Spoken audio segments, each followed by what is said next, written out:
Sejam bem-vindos à nossa microaula. Iremos falar sobre tecido epitelial. Nós somos da Universidade Estadual do Maranhão, do Centro de Estudos Superiores de Zedoca, na nossa disciplina Histologia e Embriologia da professora Jaqueline Pinho. Nosso grupo é composto pela Aline Júlia, Dominique, Eldevan e eu, Rodrigo. Dando início à nossa apresentação, irei falar sobre as características gerais do tecido epitelial. O tecido epitelial é caracterizado por células que se apresentam justapostas e com pouca matriz intercelular. Vamos lá. Células justapostas são células que se apresentam extremamente unidas umas às outras e isso acontece através de junções intercelulares ou através também de proteínas integrais da membrana. Já a matriz intercelular é uma matriz orgânica que preenche o espaço entre as células no tecido vivo. Esse tipo de tecido é encontrado revestindo superfícies e também secretando substâncias. Esse tecido não apresenta vasos sanguíneos, sendo que sua nutrição e oxigenação, assim como a remoção de detritos, eles são feitos através de capilares do tecido adjacente. Outra característica que seria importante ser citada do tecido epitelial é o fato de que o mesmo possui lados distintos, ou seja, ele é polarizado. O lado voltado para fora do órgão é chamado de superfície apical, já a porção que é voltada para o lado oposto recebe o nome de superfície basal. Funções do tecido epitelial: revestimento e proteção da superfície do corpo, dos órgãos e cavidades corporais, absorção de substâncias como ocorre nos intestinos e rins, secreção de substâncias nas glândulas, por exemplo, função sensorial como por meio do neuroepitélio olfativo. Sendo bem breve, as funções do tecido epitelial são proteção e revestimento sobre a pele, secreção que ocorre no estômago, secreção e absorção que ocorre no intestino e permeabilização que ocorre na bexiga urinária. A estreita união entre as suas células fazem do tecido epitelial uma barreira eficiente contra a entrada de agentes invasores e a perda de líquidos corporais. O que vem a ser essa estreita união entre as suas células? O tecido epitelial é formado por células justapostas, ou seja, estão intimamente unidas umas com as outras através de junções intercelulares ou proteínas integrais da membrana. A epiderme, uma das camadas que formam a pele, é constituída de tecido epitelial. Por apresentar células bastante unidas, o tecido epitelial atua principalmente como uma barreira, garantindo proteção contra micro-organismos, perda excessiva de água, além de proteção mecânica. Atua também na formação de glândulas, as quais exercem diversas funções no organismo. Um exemplo que a gente pode citar é a glândula sudorípara, onde a mesma produz suor que irá permitir o controle da temperatura corpórea. Então, agora a gente vai falar sobre a classificação do tecido epitelial. O tecido epitelial ele pode ser dividido em dois principais grupos, que é o de revestimento e o glandular. Agora a gente vai falar sobre o de revestimento. As células elas formam as camadas que revestirão tanto a superfície do corpo, como a dos órgãos e da cavidade interna. O tecido epitelial de revestimento ele pode ser classificado de acordo com a quantidade de células e a forma.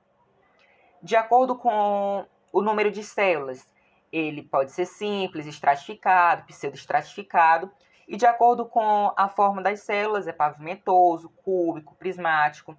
Nesse exemplo aqui, a gente pode ver que as simples ele é constituído por uma única camada de células. O estratificado ele é constituído por mais de uma camada de célula. E o pseudoestratificado, a gente não está com o exemplo aqui, mas ele é constituído por uma única camada de célula que possui diferentes alturas, com os núcleos que ocupam diferentes posições. Então, quando esse núcleo ocupa diferentes posições na célula, faz com que o tecido aparenta ser constituído por mais de uma camada de células. Em relação à forma das células, quando ele é pavimentoso, as células apresentam a sua largura e comprimento maiores que a altura. O cúbico, as células apresentam a sua largura, o comprimento e a altura na mesma dimensão. E o prismático, as células apresentam a sua altura maior que a largura e o comprimento. Nesses exemplos aqui é um corte de um rim. O tecido epitelial de revestimento é simples e pavimentoso. A gente observa que a célula ela apresenta a largura e o comprimento maiores que a altura. Aqui é um tecido epitelial de revestimento, também é um corte de um rim. Aqui a célula ela tem um formato cúbico. Nesse outro exemplo, a gente tem um tecido epitelial de revestimento simples e a forma da célula é cilíndrico. Nesse exemplo aqui, a gente também tem um tecido epitelial de revestimento. Ele é estratificado, pavimentoso e queratinizado. O tecido epitelial de revestimento, esse exemplo aqui, é um corte de traqueia. O tecido epitelial de revestimento é um pseudoestratificado, cilíndrico e ciliado. Tecido epitelial glandular. O epitélio glandular está constituído por células isoladas ou grupamento de células formando estruturas individualizadas, denominadas de glândulas, cuja função é a secreção. Entende-se por secreção a produção e a liberação pelas células de um fluido contendo substâncias como um muco, enzimas ou um hormônio.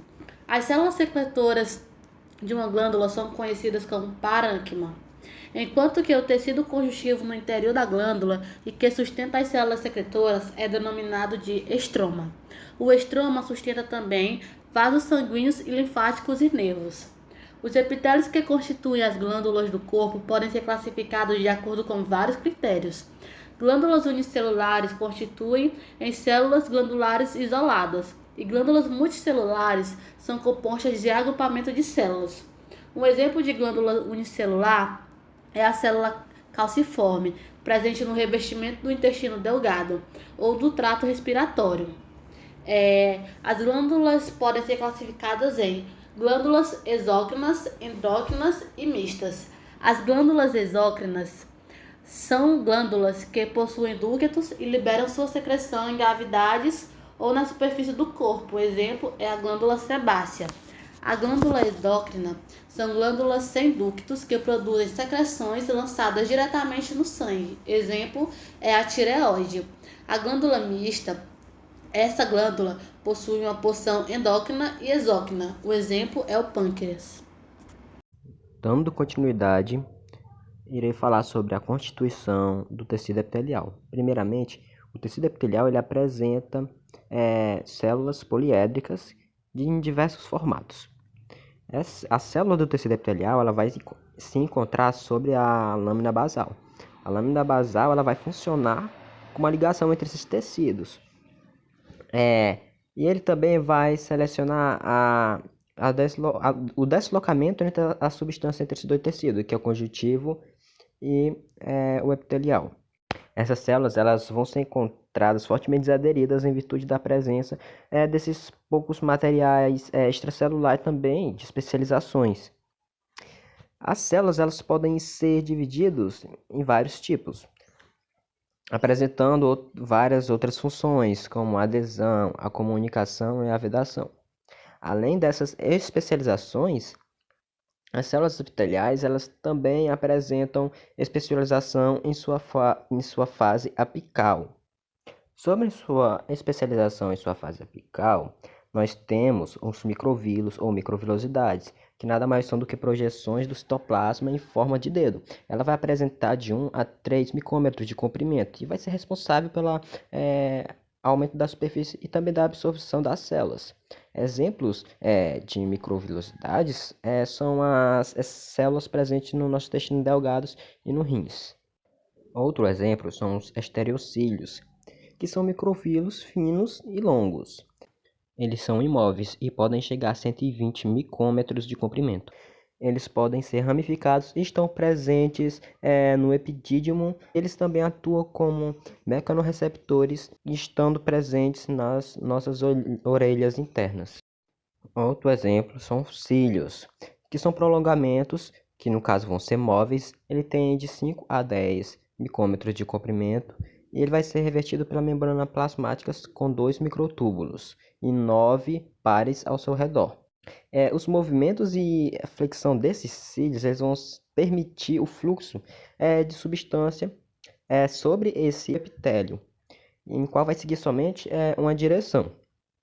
Esses cílios eles podem ser encontrados revestindo a traqueia. Temos também os flagelos, no qual eles vão ser muito semelhantes ao cílio, só que ele vai ser mais longo, tem cerca de 55 micrômetros de comprimento. Ele vai ser diferente do cílio, porque ele vai ser encontrado em grandes quantidades nas células. E esses flagelos, eles são únicos.